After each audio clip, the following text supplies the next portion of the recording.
नमस्कार, स्वागत है आपका। एनडीटीवी देख रहे हैं आप। मैं हूं आपके साथ ऋतु सिंह। अब चलिए बुलेटिन की शुरुआत करेंगे। दिल्ली ब्लास्ट मामले की जांच में एक और बड़ा खुलासा हुआ है। ये खुलासा है डॉक्टर शाहीन को लेकर, जिसके बारे में सामने आ रहा है कि वो लाखों की फंडिंग कर रही थी, जिसका जैश महिला ब्रिगेड से भी कनेक्शन बताया जा रहा है। अब एनआईए ने डॉक्टर शाहीन के कमरे की एक अलमारी से 18 लाख रुपए नकद बरामद किए हैं। सवाल यह है कि शाहीन के पास लाखों रुपए आखिर कहां से आए।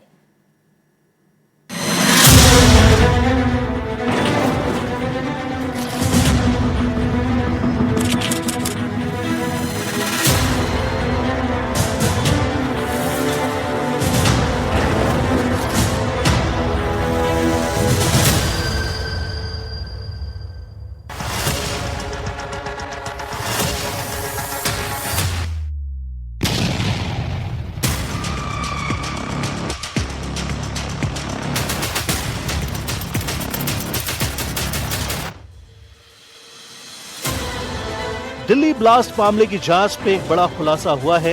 एनआईए की टीम फरीदाबाद के उस अल-फलाह यूनिवर्सिटी में भी जांच कर रही है, जहां ये डॉक्टर शाहीन, डॉक्टर उमर और डॉक्टर मुजम्मिल काम करते थे। यूनिवर्सिटी के आसपास के गांव में इनके ठिकाने मिले हैं, जहां से विस्फोटक बनाने का सामान खरीदते थे, जहां छुपाते थे, उन जगहों का पता चला है। अल-फलाह यूनिवर्सिटी के कमरों की जांच में भी लगातार खुलासे हो रहे हैं। अब एनआईए ने यहाँ का डॉक्टर शाहीन का कमरा नंबर 22 खंगाला तो लाखों रुपए मिले हैं। यूनिवर्सिटी के कमरा नंबर 22 की तलाशी ली गई, 18 लाख रुपए कैश बरामद हुआ। ये कैश अलमारी में एक पॉलिथीन में रखा हुआ था। अलमारी से सोने के बिस्कुट और कुछ गहने भी मिले हैं। दूसरे देशों की करेंसी भी मिली है। शाहीन का लॉकर, शाहीन का कमरा और वो दुकान जहां से शाहीन ने केमिकल परचेज किया था, वहां पर एनआईए शाहीन को लेकर पहुंची और उससे लंबी पूछताछ और निशानदेही हुई। उसके उस फ्लैट में भी गई जहां पर वो मुजम्मिल के साथ में रहा करती थी, और वहां जाकर एनआईए ने इस पूरे आतंकी नेटवर्क को खंगालने की कोशिश की। गुरुवार की रात को जांच एजेंसी शाहीन को लेकर अल-फलाह यूनिवर्सिटी पहुंची थी। जानकारी के अनुसार अल-फलाह यूनिवर्सिटी के अंदर शाहीन का 22 नंबर कमरा है। यहाँ वो काफी समय तक रही।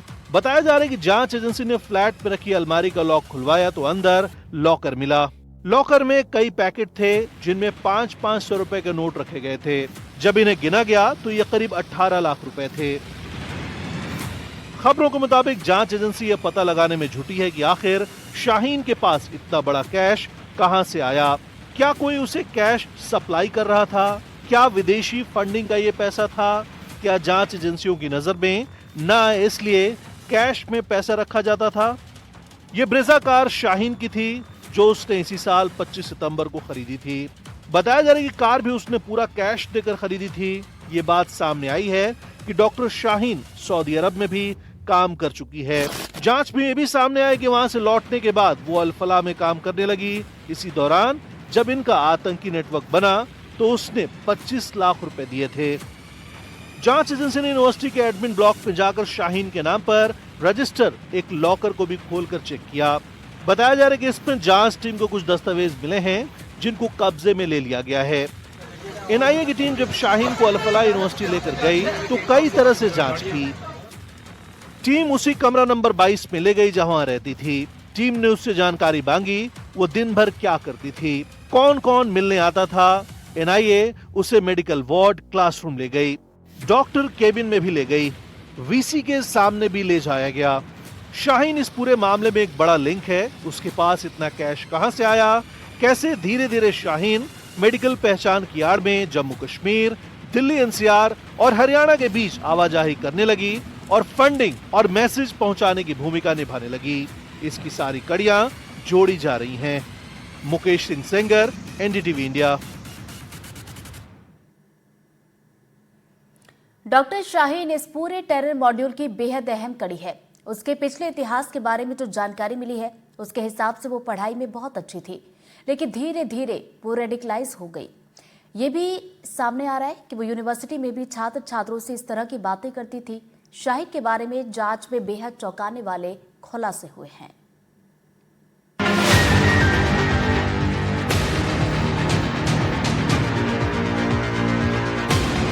डॉक्टर की डिग्री, आतंक की पाठशाला, शाहीन का नेटवर्क, कहां कहां कनेक्शन।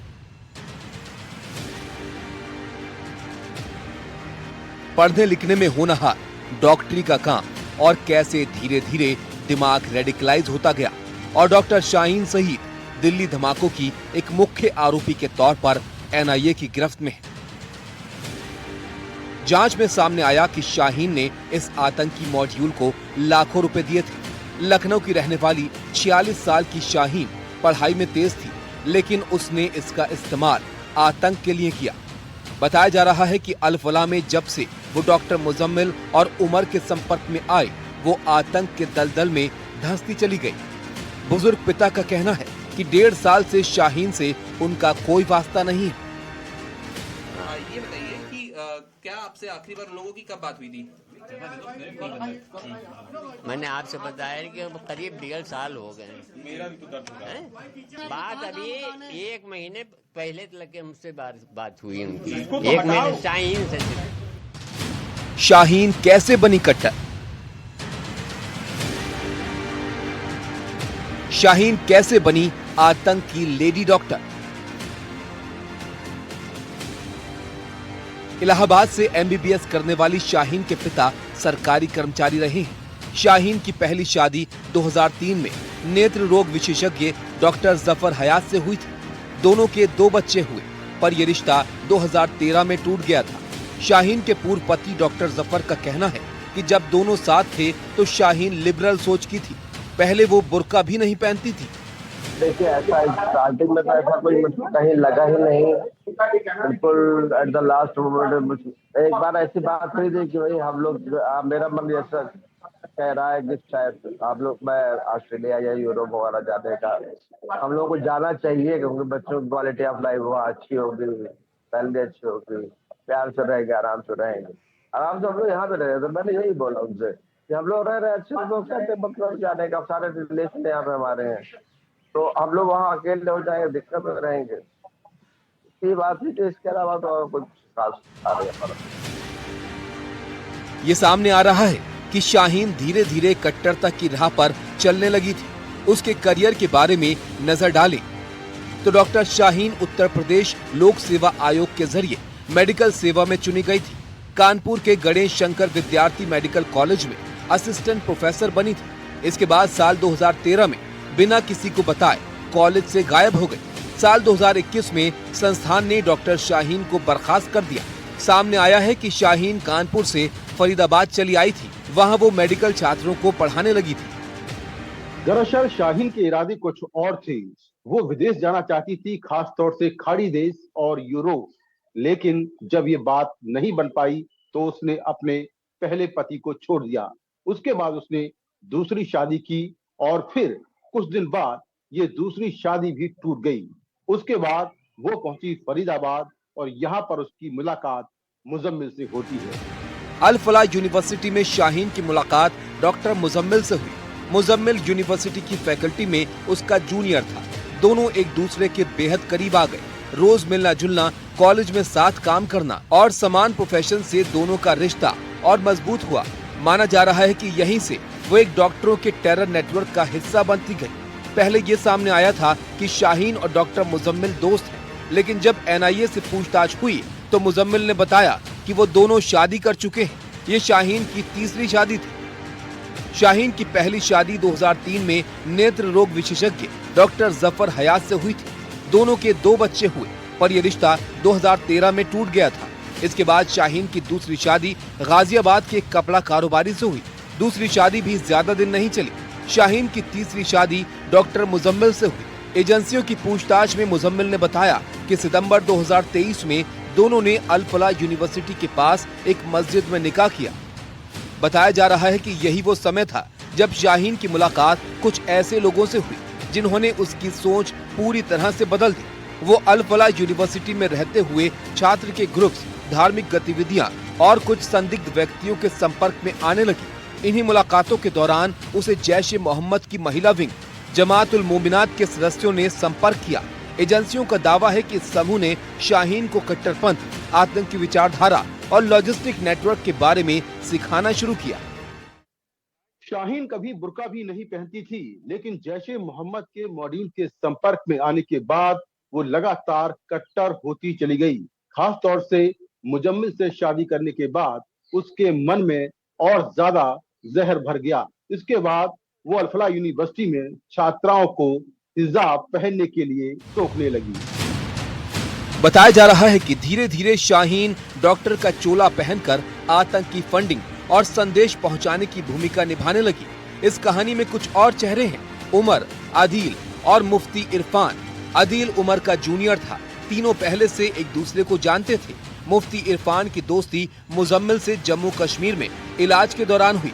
जांच में सामने आया है कि मुफ्ती इरफान पहले से आतंकियों से जुड़ा था, खासकर अंसारुल हिंद के आतंकी हाफिज त्राते से। बताया जा रहा है कि यही नेटवर्क मुजम्मिल के माध्यम से शाहीन तक पहुंचा। इस आतंकी मॉड्यूल ने दिल्ली में लाल किले के पास धमाका किया। दिल्ली से मुकेश सिंह सेंगर की रिपोर्ट, एनडीटीवी इंडिया के लिए। अल-फलाह यूनिवर्सिटी को लेकर कई घोटालों के बीच अब यूनिवर्सिटी के फाउंडर का विदेशी कनेक्शन भी सामने आ रहा है। आरोप है कि जवाद अहमद सिद्दीकी ने अपने बेटे को यूके की नागरिकता दिलाई और उसके नाम पर एक कंपनी भी खोल रखी है। अल-फलाह का विदेशी कनेक्शन, घेरे में यूनिवर्सिटी के फाउंडर के बेटे तक फैला जाल, यूके में फाउंडर के बेटे की कंपनी, बेटे की कंपनी में धांधली का पैसा।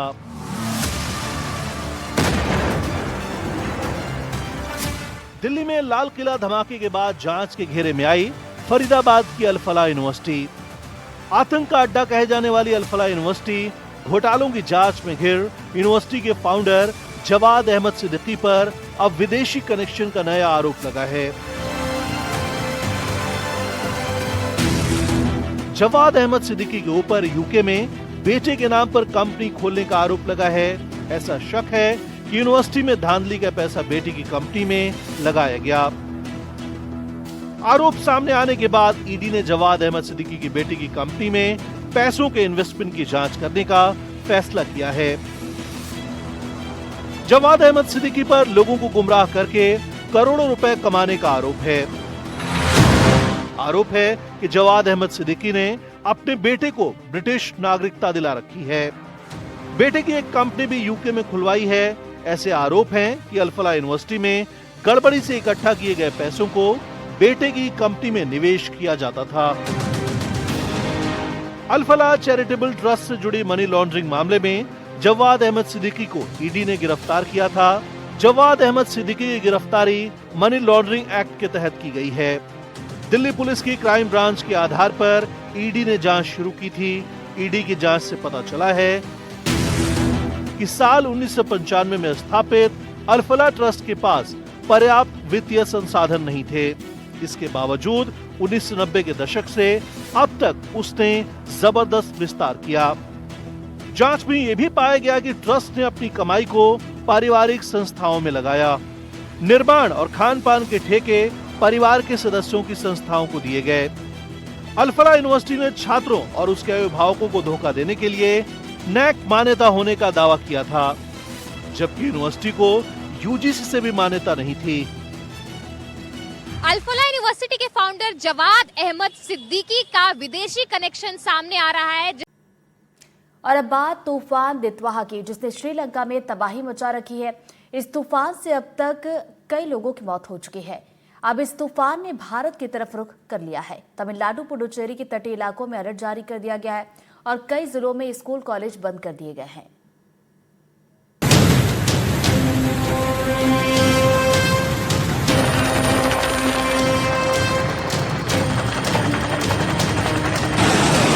चक्रवाती तूफान दितवा ने मचाई श्रीलंका में तबाही। तूफान दितवा से 100 से ज्यादा लोगों की मौत।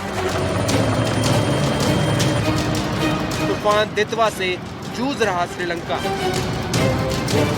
तूफान दितवा का भारत की ओर रुख।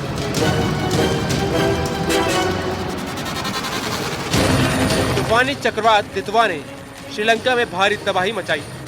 तूफान के चलते श्रीलंका में हुई मूसलाधार बारिश और बाढ़ में अब तक 100 से ज्यादा लोगों की मौत हो गई। कई लोग लापता बताए जा रहे हैं। श्रीलंका के आपदा प्रबंधन केंद्र ने बताया कि राहत और बचाव कार्य जारी है और हफ्ते भर से जारी बारिश में करीब 44,000 लोग प्रभावित हैं। तूफान की तबाही को देखते हुए श्रीलंका की मदद के लिए भारत ने ऑपरेशन सागर बंधु शुरू किया है।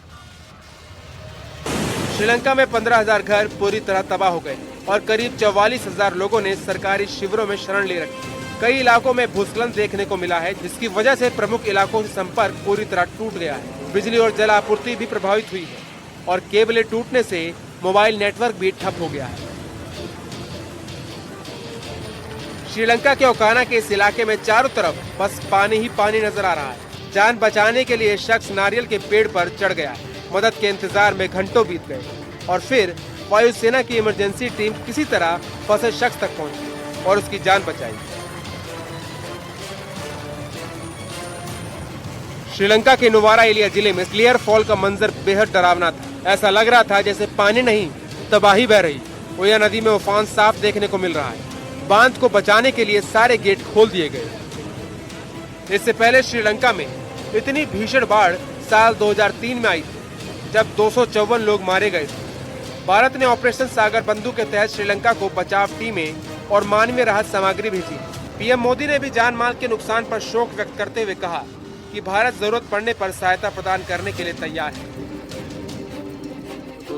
विदेश मंत्री एस जयशंकर ने भी ऑपरेशन सागर बंधु के बारे में जानकारी देते हुए बताया कि भारत के C-130J विमान लगभग 12 टन मानवीय मदद लेकर कोलंबो पहुंचा है।